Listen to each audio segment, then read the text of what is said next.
All right, discussion question number 2 for Module 1 in Pharmacology. Discredit or defend this statement. If you injected a bunch of tap water into someone's veins like a liter, it'd be okay. From what I've read, no. Never done it before, obviously. None of us have, hopefully. So the reason why it's a bad idea, and I'm sure, let's say a liter over 5 years. Okay, we could be ridiculous and say, hey, let's create a situation where they might be okay. First of all, it's tap water, so whatever kind of contaminants are in it, they're going to be injecting into the bloodstream. The person's going to get sick. Would it be okay? It depends on what you mean by being okay. Would they survive? Yeah, possibly over a long period of time. You don't want to inject it quickly, and we'll discuss that here in a second. But the problem is depending upon where you get this tap water, what it has in it, you've got a bunch of contaminants and stuff like that that you're injecting directly into this person's body.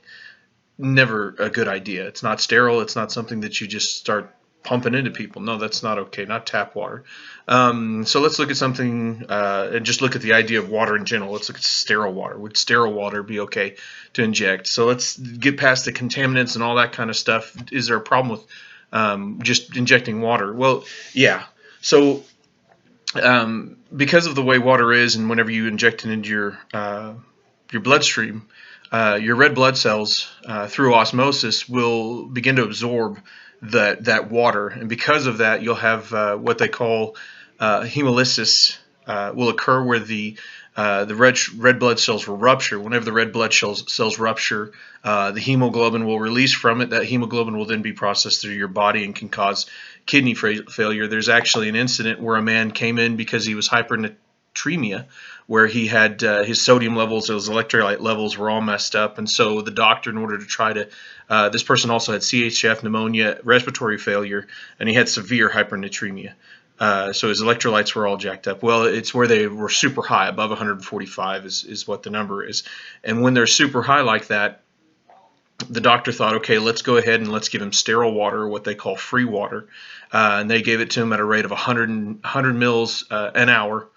100 mils an hour through an IV to try to fix this issue. So he went to the pharmacist, and they sent him 2 liters of sterile water or free water. And on the back of it, though, they missed a thing that says not for infusion, not for IV infusion. So once they found that, they went ahead and pulled it, but it had been 5.5 hours because they had put 550 mils of water into him, and because of that, he actually had a hemolytic reaction and acute renal failure, and he died because of it. So over a half a liter over 5.5 hours killed this guy, because it basically ruptured his blood cells. They weren't able, the hemoglobin wasn't open, it wasn't able to carry the oxygen correctly, but it also went to his kidneys, and it caused renal failure, and he died because of it. So can you put water in a liter of water in somebody's IV, and will it be okay? No, they won't. I've read a couple of articles about crackheads doing it. I put Gatorade, I put water, and you're talking about a syringe. I believe that would disperse enough in the person's body, but obviously any kind of foreign contaminants, foreign anything into your body is never okay. And the use of tap water, definitely because of A, contaminants, and B, because of your red blood cells are osmosis driven, and because of the hypertonic,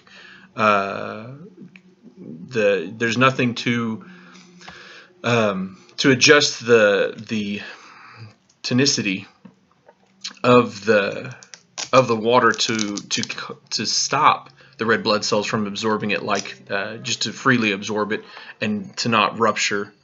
You can't do water. So from what I've read and what I understand, water's a no-no. You can't just, especially tap water. That makes less sense. But no, you can't just inject a liter of water into somebody's body. Yeah, our body has a lot of water, but there's a lot of reasons why you can't, and there's not a lot of reasons, but those are 2 reasons that I know of why you can't just inject tap water into somebody's body.